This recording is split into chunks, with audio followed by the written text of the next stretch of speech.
every religion, they have great challenge after its foundation and after the main prophet and messengers. They have great challenge. Once the people start carrying them and teaching them, so and two dangers for every religion is very very clear.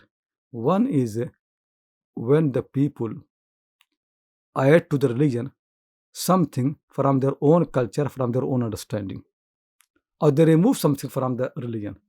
So the religion is not conveyed to the people as pure as it was revealed, always corrupted with some mixing ideas and thoughts, and something take away misinterpretation people do. Second thing is when people don't make religion relevant to the people's time and space. So when you do this, then religion actually loses its importance because people have question regard to that time and and space, and if you don't answer them, then the people have no need for the religion. So these two problems always happen in the religion.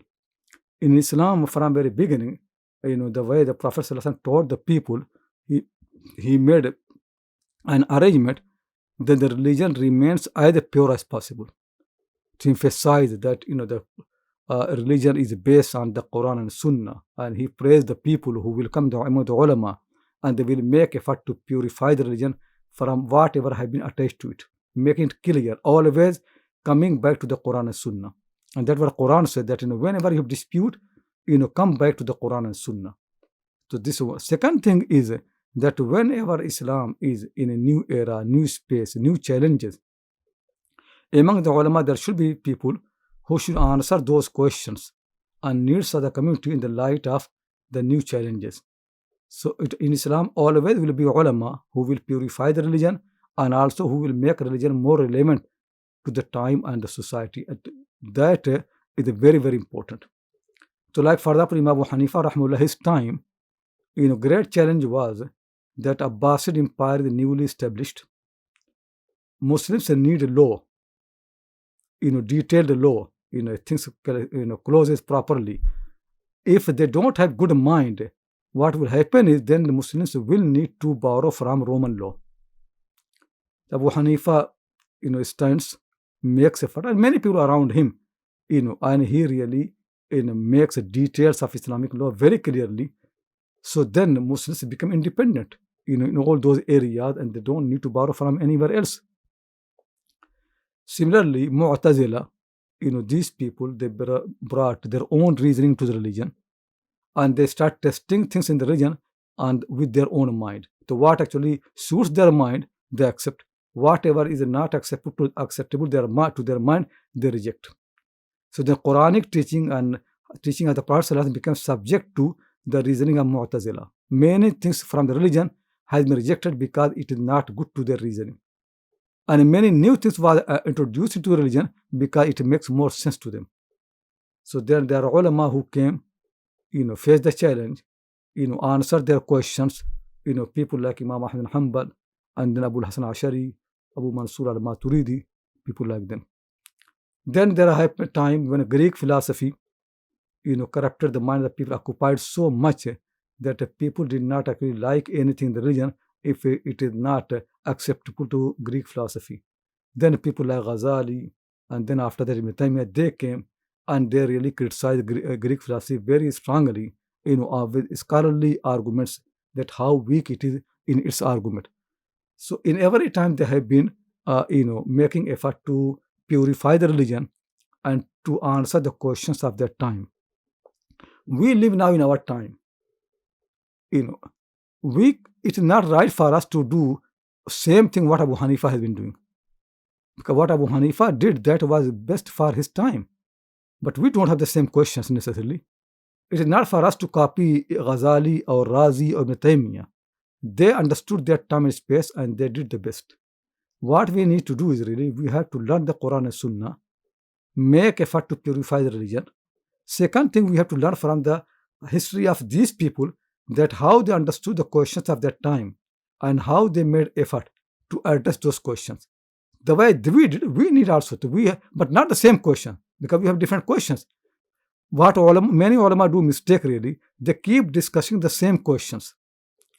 So like Ahmad Hanbal rahimahullah, he discussed the question of whether Quran is created or not, because that was a question put by Mu'tazila. He answered. Now you will see in many madrasas, many ulama, they keep teach the same thing about the creation of the Quran. This question now does not arise. Nobody has this question. You have to teach the question, then answer them. It is not the question of the time. People discuss about Greek philosophy. Now that philosophy is not there. Actually, there are more questions coming from science. More questions now coming from the history, Islamic history. More questions from the biography of the Prophet. That why Prophet ﷺ killed all people from Banu Qurayza. Why the Prophet ﷺ married Aisha when she was so young. Why he has so many wives. So there's these questions coming. The questions come really from science, the theory of evolution. And children believe in that evolution theory. It is scientific theory in many ways. So we need really to understand. The first thing we need to do is study the Quran Sunnah properly. And then after that, next thing, and purify the religion. Second thing is to study the life of these people, Muslim reformers, how they reform in that time, how they address the questions of that time. Now we need to know the question of our time, not the same question, our time, and then they answer them in a way which can make the mind content, which can make people to remain Islam, which can remove the doubts from the hearts of the people. But you only learn this thing once, and really we need people. Like you live in the West. So, your mind should not be same like an Indian person. Indian people have different questions. You think in my society, what what Muslims need here, what non-Muslims also need. How can I teach them about Islam? So then confusion goes away. Then misunderstanding is removed from their mind. We need to do this. So this you learn from this history. But what is problem is many people start copying the history. Don't copy it. Okay, space and time never repeated. So those questions are not going to be repeated. But you can learn from that history. That if Ghazali understands the question of his time, he answers. Ibn Taymiyyah understands that question of his time and he addresses those questions. Let me understand the questions of my time. What are the things really that occupy the mind of the people in my time? And create doubts in their mind, misunderstand their mind, how they are influenced by Orientalists, how they are influenced by Western writers, how they are influenced by science, all these new philosophies, and they make a doubt about Islam. Let me study that. And let me answer these questions, in the light of the Quran Sunnah, so the people, their belief, their faith in Islam becomes much stronger. We need in every generation ulama like that, people like that. So in this course, inshallah, that's what I'm going to teach. That how the ulama, reformers, in different centuries, different time, they have been really doing the work of reform, in a way they kept Islam from being corrupted. They saved Islam from being corrupted.